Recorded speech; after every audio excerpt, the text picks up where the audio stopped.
Hello and welcome. We are on our series of circle theorems, and today we're looking at the angle at the center is twice the angle at the circumference. Now, let's get into the details of this theorem. How does it work? What are the rules that determine this particular theorem? So, going again at the name of the theorem, we say the angle at the center is twice the angle at the circumference. Now, for my diagram right here, I have O as the center of my circle. So point O is the center. And I have point A here, point B right there. And what these 2 points are doing, when we connect them, they form an arc.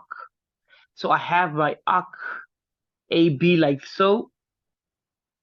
And from this arc, I have an angle that comes to the center of the circle. Okay. And from the same arc, I can form another angle, but this time my angle goes all the way to the circumference. So in other words, if I have the same arc forming two angles, but one to the center and the other one stopping at the circumference, then the one at the center is double the one at the circumference. So if this was angle X, then this would be angle 2X. Just double the size of the one at the circumference. I could use values right there and say, if this was angle 40, then this would be angle 80. I could say if this was angle 120 at the center, then the one at the circumference would be half, so 60 degrees. So you can look at it from both perspectives. It's still the same thing. You could say the angle at the circumference is half the angle at the center, or as we presented it here, the angle at the center is twice or double the angle that goes to the circumference. I'm going to key in on the conditions for this particular theorem, the conditions under which we can apply this particular theorem in a question. So number one here on my bullet points, I said both angles must be formed from the same arc. This is very important. As we saw in our diagram, we had our arc AB right there being the base for both of these angles, the base from which these angles are formed. So both angles must be formed from the same arc, strictly speaking. Then the second thing is one of the angles stops at the center of the circle. One of the angles stops exactly at the center of the circle. And finally, the other angle stops at the circumference, or you could say touches the circumference. The other angle touches the circumference. Then this theorem is true. Now, it's not about looks. Remember, geometry is not about looks, but it's about satisfying these conditions. So we could have this theorem in a totally different orientation. So I could remove this particular angle, which I have right here, and let's put things this way. Okay. I position my point C at a totally different point on the circumference, like that. Like that. Then I could name this point C. This theorem is the same. This is still the same theorem. We can run through the conditions, right? We can run through the conditions. I have my arc AB. I have an angle formed from that arc to the center of the circle. Then I have another arc formed from that. Sorry, I have another angle formed from that same arc to point C. These two angles are formed by the same arc. One stops at the center, the other stops at the circumference. What do we say? The one at the center is twice the one at the circumference.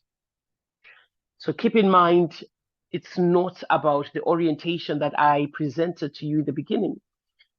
It's about satisfying these conditions. Same arc, one angle to the center, one angle to the circumference. Then the theorem will apply.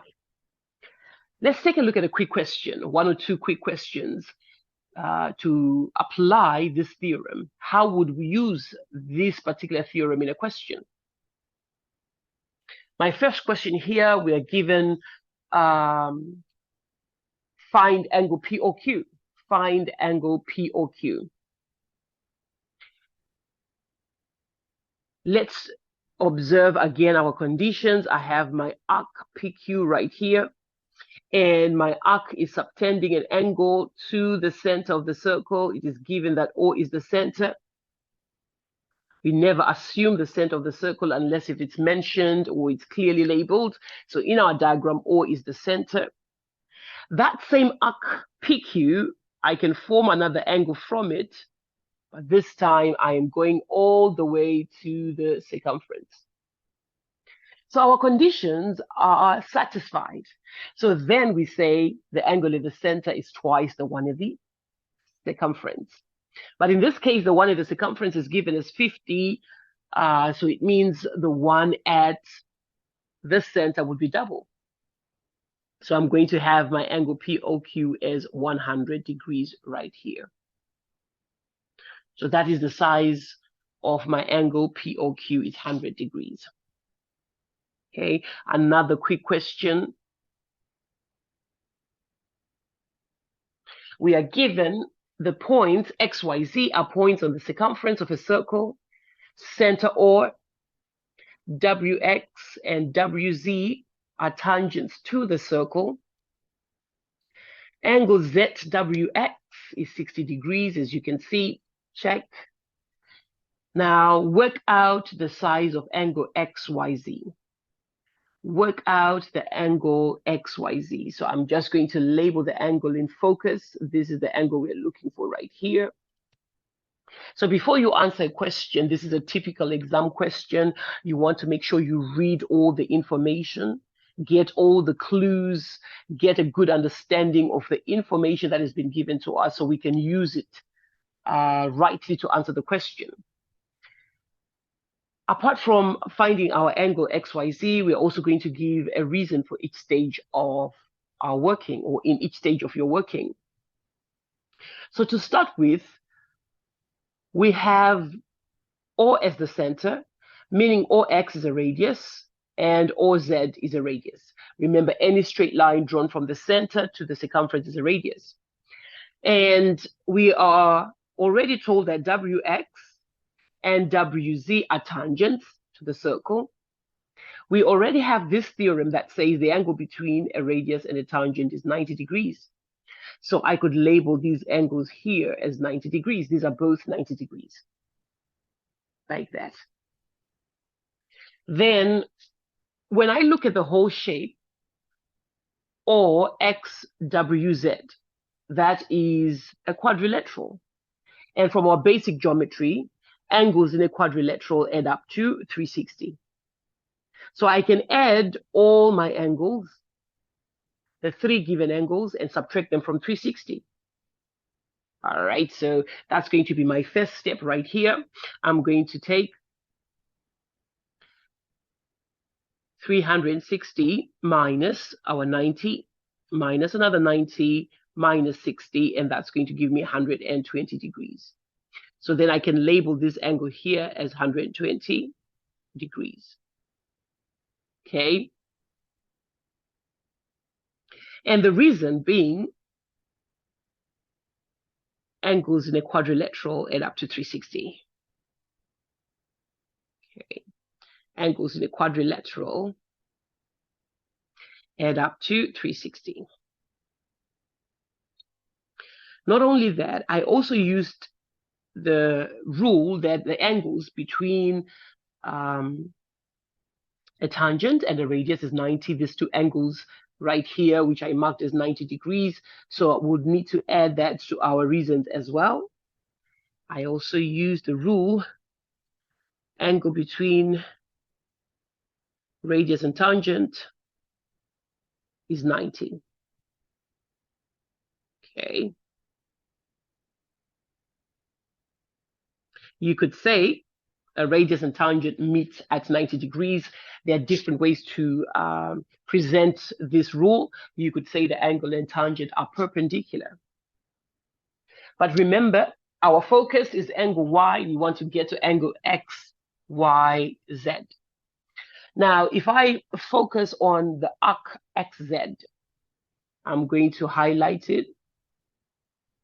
My arc XZ,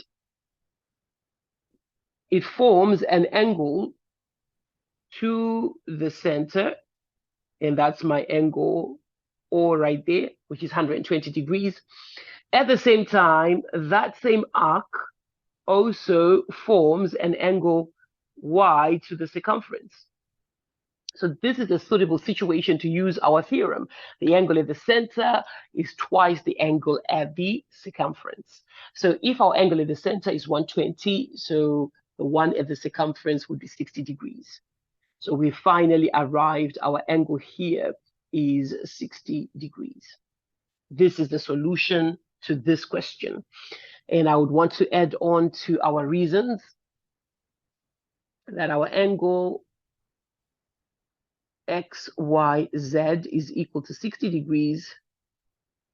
I can put a comma like that to add the final rule or theorem that we used, which is angle at center is twice the angle at circumference. We can write this in the shortest way possible, but make sure you bring out the relevant information. So we have answered this question. To watch out for more on circle theorems. See you next time.